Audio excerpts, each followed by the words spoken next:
All right, let's dive into a word we hear all the time, diplomacy. Now, I know maybe it sounds a little dry, but stick with me because the real story is way more fascinating and frankly stranger than you probably think. So, when you hear that word diplomacy, what's the first thing that pops into your head? Go on, seriously. For a lot of us, it's probably, a bunch of people in fancy suits, shaking hands, or maybe some really tense, high-stakes negotiation. And if that's what you thought of, you are definitely not alone. It's this idea of, quote, old diplomacy, right? This thing that gets a really bad rap.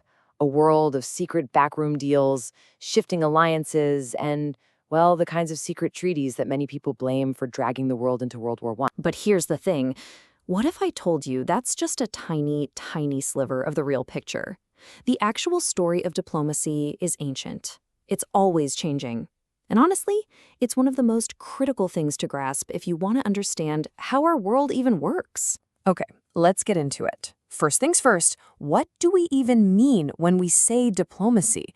Because you'll see pretty quickly the definition itself has been a bit of a moving target over the years. So let's look at one take from 1917. Ernest Sato said it's the conduct of business between states by peaceful means. And the key there really is that last part, by peaceful means. It's all about how nations interact without going to war. Okay, now jump forward a couple of decades. Harold Nicholson narrows the focus. For him, it's all about negotiation. So it's not just about avoiding a fight.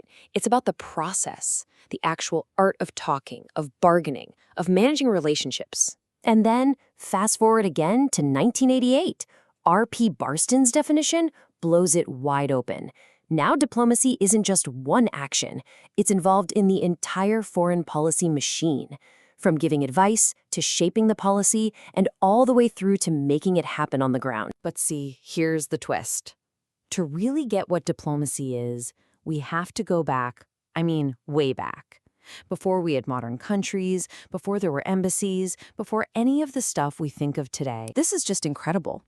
We found letters, actual clay tablets from the 14th century BC. And on them, you have Egyptian pharaohs hashing out deals for royal marriages and military alliances with other kingdoms. So some historians look at this and argue, hey, maybe diplomacy, this basic act of managing how different groups get along, is pretty much hardwired into us as a species. So, how did we get from ancient kings to today's system? Well, this timeline lays it all out. You can see these huge steps, like in the 15th century when the Italians came up with the idea of permanent ambassadors. Then the Treaty of Westphalia, which basically created the whole idea of sovereign states. And then, much later, the League of Nations and the UN. The big story here is that diplomacy is always adapting and becoming more formal over time. Okay, so let's zoom in on that middle period, what's often called the Westphalian era. This is the moment where the state, the country as we know it, becomes the main actor on the world stage. And diplomacy? That becomes its #1 tool. And man, you want to talk about a game changer? Look at this. After World War II, the process of decolonization completely reshaped the world map. Just look at these numbers. You go from 51 members of the UN in 1945 to almost 200 today. The number of players in the game didn't just grow, it literally exploded. So, okay, you have all these new countries on the map. You're gonna need a rule book, right? A common set of instructions. And that's exactly what the 1961 Vienna Convention was. It basically lays out the 5 main jobs of any diplomatic mission. You're there to represent your home state, protect your own citizens abroad, negotiate with the host government, figure out what's happening on the ground and report back home, and, just generally try to promote friendly relations. But for any of that to actually work, for diplomats to be able to do their jobs without fear, you need one absolutely critical ingredient. And that's this concept of diplomatic immunity. And the rules are, well, they're pretty stunning.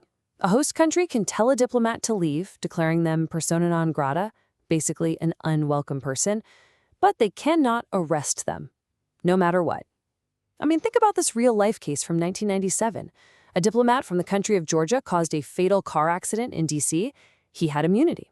The U.S. police couldn't arrest him. They had to go to the government of Georgia and formally ask them to waive his immunity so he could be prosecuted, which they eventually did. It's an incredibly powerful and, yes, sometimes really controversial idea, but it is the absolute foundation that this whole system is built on. So here's the great irony. Just as we get this whole state-centric system perfected, just as we write down all the rules, the world starts changing, like massively. And that forces diplomacy to remix itself all over again. This quote from Boutros Boutros-Ghali is, well, it's pretty provocative. The Roman Empire had no need for diplomacy, nor does the United States. It captures this old-school idea of power, right? That if you're the biggest, strongest player, you don't need to talk. You just make the rules. But is that really true anymore? The answer is not really, not anymore. Just look at who is doing diplomacy today. The whole category has just shattered. We're talking about celebrity diplomats, goodwill ambassadors, citizen diplomats, field diplomats, even something called track 2 diplomacy, where non-government experts work behind the scenes to solve problems. The diplomat isn't just one type of person anymore. And it's not just who is doing it, it's what they're doing. Yeah, negotiating big treaties still happens, but for a lot of diplomats now, the daily grind is much more about lobbying, building temporary coalitions around specific issues, and something called public diplomacy, which is basically talking directly to the people of another country to win their hearts and minds. So, okay, all of this, all these new actors, these new methods, it brings us to a huge fundamental question. If the state isn't the only game in town anymore, what does that mean for the future of how we all get along? Well, in the academic world, there are two main camps for how to think about this. On one side, you've got the neorealists. They'd say, look, the world has certain unchangeable laws. States have power and they'll always be the main players. The system isn't going anywhere. But then you have the constructivists, and they say, hold on, the world is socially constructed. Things like states or sovereignty, those aren't laws of physics. They're just ideas we all decided to believe in. And if we can create them with our ideas, we can also change them. And this is not just some dusty, abstract debate. Remember all those hyphenated diplomats we just talked about? A constructivist would point right at them and say, see, that's proof. We are already acting our way into a new reality, maybe even a post-sovereign one. So maybe the best way to think about it all is to strip it down to its most human level. At its core, diplomacy is what happens when we have to deal with people we consider other or outsiders. It's the toolkit we use to manage our differences so we don't end up in a fight we don't want. And that brings us right to the final big question. We can maybe imagine a future without the specific system of states we have now. That might change. But given that fundamental human need to manage difference, can we really imagine a future without diplomacy itself?